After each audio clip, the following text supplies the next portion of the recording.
Wakiongea wakati wa kutafuta mwili wa mvuvi huyo, wavuvi katika kijiji hicho wamesema chanzo ni kugongwa kwa boti kubwa wakati boti ndogo zikishushwa ndani ya maji. Kwa kweli ilikuwa ni mida tu ya usiku, wenzetu walitoka kwa ajili ya kwenda kutafuta riziki zao za kila siku, lakini bahati mbaya mtumbwi ulikuwa umepasuka na ulikuwa ni usiku. Kwa hiyo wakati mtumbwi umepasuka hawakujua chochote. Ule mtumbwi ulizama. Walijitahidi sana kuogelea kwa ajili ya kujiokoa na kupiga kelele ili waje waokolewe.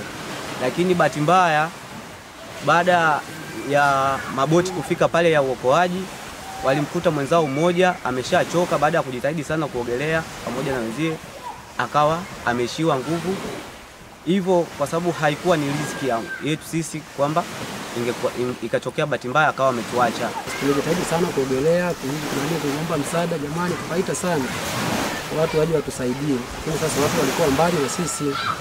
Tulijitahidi sana kujaribu kuogelea, kuita. Kwa tumekaa kwa muda mrefu kidogo na wale wenzetu walikuwa mbali. Baada ya muda mrefu sana kuogelea na kusumbuka sana, yule mwenzetu ambao tulikuwa naye ndani ya watu ambao tulikuwa 10, yule mwenzetu alichoka akatuacha. Wengine ambao tulibaki, wengine tulijitahidi kuogelea kwa imeshakuwa kama hivyo. Lakini wale walipokuja, wengine walikuja kuingia kwenye ile mitumbwi na yule mwenzetu kwa sababu yeye alianza kuchoka mapema kwa ameshatuacha. Afisa uvuvi wilani humo Abdul Barozi amesema mpaka sasa wavuvi 9 kati ya 10 wameokolewa. Katika chombo kulikuwa na wavuvi 10 ambao walikuwa na chombo, lakini kwa bahati mbaya baada ya tukio kutokea, mmoja alishindwa kuhimili muda kukaa katika maji kusubiri msaada, akachoka, akazama. Kwa mpaka msaada unafika, wavuvi 9 waliokolewa.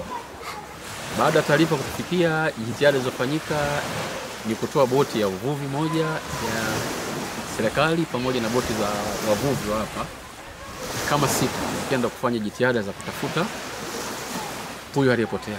Kamanda wa Jeshi la Zimamoto na Uokoaji mkoani Rukwa kwa njia ya simu, Chacha Mchaka, amekiri kutokea kwa tukio hilo na kuelezea hatua zilizofanyika mpaka hivi sasa. Tunashirikiana na wananchi ndio kupiga mbinu mbalimbali tuweze kuhakikisha tunapata mwili.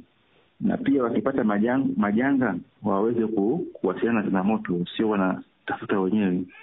Kutoka hapa katika kijiji cha Kilewani kilichopo katika kata ya Kasanga mwambao wa ziwa Tanganyika ule Karamo kwa Rukwa, ambako mtu mmoja ameweza kuzama ndani ya ziwa hili baada ya boti ambalo walikuwa kilitumia katika shughuli za uvuvi kuzama ndani ya ziwa hili. Mimi naitwa Baraka Msaji, ITV. Umeshawahi kushika kibunda wewe?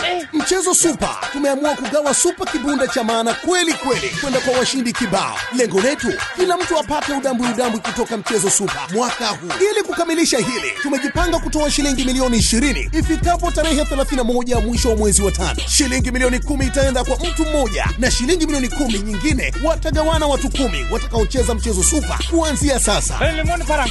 Bwana we, ngoma bado mbichi kabisa, kwani zile jackpot za kila wiki ziko pale ambapo msimu huu kila ukicheza unaweza kupata hadi milioni 5 kila Jumanne na Alhamisi usiku. Ushindi wa hadi milioni 10 kila Jumamosi na Jumapili usiku. Na kubwa zaidi ni ile jackpot kubwa ya milioni 20 mwisho wa mwezi huu. Kupitia Mchezo Super, tiketi moja tu inaweza kubadilisha maisha yako. Usikubali kupitwa na ushindi huu. Jinsi ya kushiriki: tuma shilingi 1000 kwenda kampuni namba 222223 kumbukumbu namba 777 au weka neno ITV.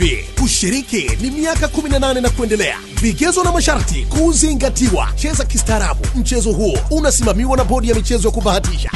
Mchezo Super, kila mtu apate.